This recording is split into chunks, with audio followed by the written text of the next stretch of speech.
Sir 50 ఇయర్స్గా cinema ఇండస్ట్రీలో ఉన్నారు. నాకు ఒక డౌట్ అండి. ఇప్పుడు మన సినిమా హీరోలకి పేరుకు ముందు megastar Chiranjeevi, power star Pawan Kalyan అట్లా అంటూ ఉంటారు. అలాగే ఎన్టీఆర్ గారు కూడా విశ్వవిఖ్యాత నట సార్వభౌమ ఎన్టీ రామారావు అంటారు.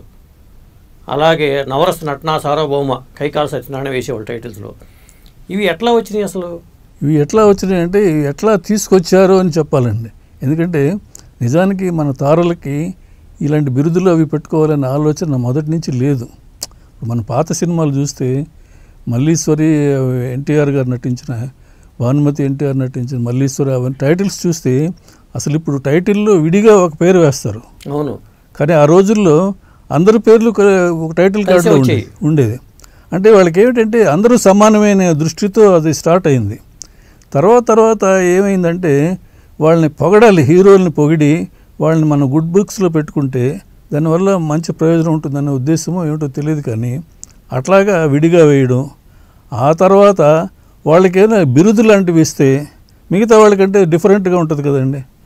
ఒక టైటిల్ ఇస్తే, అంటే టైటిల్ ఇవ్వడం అనేది మనకి ఆ పూర్వకాలము రాజుల కాలంలో ఇట్లాగా రాజుగారు వస్తుంటే ఆయన గురించి రకరకాలుగా మెచ్చుకుంటూ ప్రశంసలు అవన్నీ పలుకుతూ ఉంటే, బహుపరాక్ అంటుంటే వీళ్ళు వస్తుండేవాడు. ఆయనకే చాలా సంతోషం, రాజా మార్తాండ అని అంటుంటే వాడు చాలా పొంగిపోతూ ఉండేవాడు.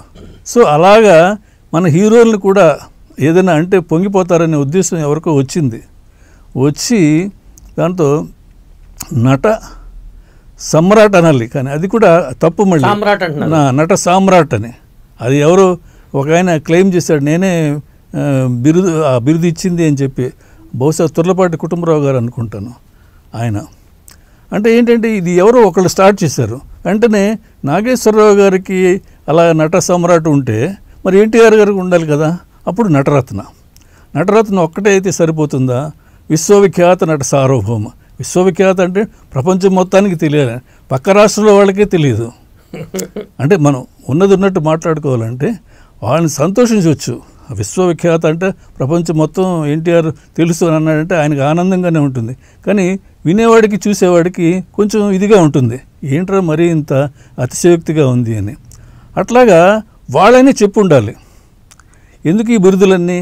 ఇప్పుడు దిలీప్ కుమార్ ఉన్నాడు, ఎప్పటి కాలం అద్భుతంగా నటిస్తాడు, ఆయనకే లేదు. ఇప్పటి వాళ్ళు కూడా చూడండి, అమీర్ ఖాన్ కానీ లేకపోతే అమితాబ్ బచ్చన్, వీళ్ళెవరూ అలాంటి బిరుదులు వాడుకోరు. అయితే ఇది ఈ ట్రెండ్ ఒకసారి స్టార్ట్ అయితే ఇదేమిటంటే అది అంటువ్యాధిలాగా మిగతా హీరోలు వాళ్ళకు ఉంది కాబట్టి నాకు ఏమీ లేకపోతే ట్రై చేస్తారు ఒకటి పెడదాము అని చెప్పి. ఒకసారి నాకు బాగా నవ్వొచ్చింది ఏంటంటే మోహన్ బాబు గారు అడిగారు, ఏంటి గురు నాకు కలెక్షన్ కింగ్ అని టైటిల్ ఇస్తూ ఉంటున్నారు, బాగుంటుందా అని అడిగారు ఆయన అమాయకంగా. అంటే ఏంటంటే నేను అన్నాను, మీరు నటులు, కలెక్షన్కి దీనికి సంబంధం ఏమిటి? మీరు కలెక్షన్ కింగ్ అంటే మీరు నటించిన ప్రతి సినిమా సూపర్ హిట్ అయిపోవాలి. అది ఎలా అవుతుంది? అది అంటే ప్రాక్టికల్గా సాధ్యం కాదు కదా. అయినా కూడా వాళ్ళు ఇవేమీ ఆలోచించరు. ఆయన హీరో గారిని మెప్పించి అలాగ పెడితే అది ఆయనకి సంతోషంగా ఉంటుంది. ఎవరిచ్చారు ఈ బిరుదు అంటే పలానా సంస్థలో పలానా వ్యక్తి ఆనందిస్తాడు.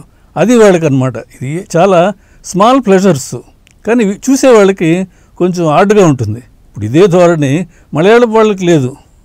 వాళ్ళకి ఇవన్నీ అనవసరం అనుకుంటారు. మోహన్ లాల్ అంటే మోహన్ లాల్, తర్వాత ఆ పాతకాలం ప్రేమ్ నజీర్ ఆ కాలం నుంచి కూడా వాళ్ళకి అవేమీ లేవు. మన వాళ్ళకే వచ్చింది. అది తమిళ్లో ఉంది. ఎంజీఆర్ గారికి మక్కళ తిలకం అంటారు, శివాజీ గణేశన్ గారికి నడిగారు తిలకం. ఇది ఇలాగే వస్తుంది. అంటే అది అలాగా సావిత్రి గారికి నడిగయ్యారు తిలకం, నటీమణుల్లో తిలకం. ఇట్లాగా వాళ్ళు ఏంటంటే తెలుగులో ముందు స్టార్ట్ అయిందా, తమిళ్లో స్టార్ట్ అయిందా? తెలుగులోనే ముందు స్టార్ట్ అయిందండి. తెలుగులో స్టార్ట్ అయ్యి తర్వాత అలాగే వ్యాపించింది. కన్నడంకి వెళ్ళిందా? కన్నడంలో కూడా వెళ్ళింది. ఒక రాజ్ కుమార్ గారికి అంత స్టేటస్. ఎందుకంటే ఆయన ఏదో నట గంధర్వ ఏదో అంటారు, కన్నడ కంఠీరవ అలాగా. అట్లాగా అంటే వాళ్ళగా ఏమి ఇంట్రెస్ట్ ఉండదండి. వీళ్ళు పెడుతుంటే సరే వాళ్ళు ఏదో ముచ్చట పడుతున్నారు, మనం ఎందుకు కాదనాలి అనే పద్ధతిలో అంగీకరిస్తారు. ఆ తర్వాత టైటిల్స్లో అలా వేయడం అలవాటు అయిపోద్ది. అది ఒక సంప్రదాయంలాగా అయిపోతుంది. ఇప్పుడు జగమెరిగిన బ్రాహ్మణుడు జంజమేళ అంటారండి. అందరికీ తెలిసిన వాళ్ళకి ఇవి అవసరమా అనిపిస్తూ ఉంటుంది ఒక్కోసారి. అవసరం లేదు అసలు. ఎవరైనా కూడా ముందు బిరుదులతో మాట్లాడరు కదా. ఎన్టీఆర్ అని అంటారు, ఎన్టీఆర్ అంటారు, ఏఎన్ఆర్ అంటారు, పూర్తి పేర్లు కూడా అనరు. కృష్ణ గారికి సూపర్ స్టార్ కృష్ణ అంటారు కానీ హీరో కృష్ణ అంటారు అందరూ. ఏంటి మరి? ఎందుకంటే హీరో వేషాలు వేశాడు కాబట్టి, అంటే ఏదో ఒకటి తగిలించాలి అనే ఉద్దేశంతో. ఇప్పుడు హీరో ఎన్టీఆర్ అనరు, హీరో నాగేశ్వర ఏఎన్ఆర్ అనరు, హీరో కృష్ణ అంటారు. అదే ఇంతకుముందు ఆ టైటిల్స్లో ఒక జోక్ కూడా ఒకసారి హీరో వేశారు. అంటే పలానా ఒకే హీరో నటించు అని వేస్తారు ముందు. అక్కినేని నాగేశ్వరరావు నటించు ప్రేమ్ నగర్ అని అలా వేశారు అనుకోండి, అంటే పోస్టర్స్లో వాటిలో. అంటే ఆయనే నటించడం, మిగతా వాళ్ళు ఎవరు నటించలేదా? ఇట్లాగా జోకులు వస్తాయి. ఇది వాళ్ళకి ఏమిటంటే ఏదో ఆవేశంలో ఒక నిర్ణయం తీసుకుంటారు, అది ఇట్లాగా వస్తుంటుంది అనమాట. ఇలాంటి ఇంట్రెస్టింగ్ వీడియోస్ కోసం తప్పకుండా మా ఛానల్ని సబ్స్క్రైబ్ చేయండి.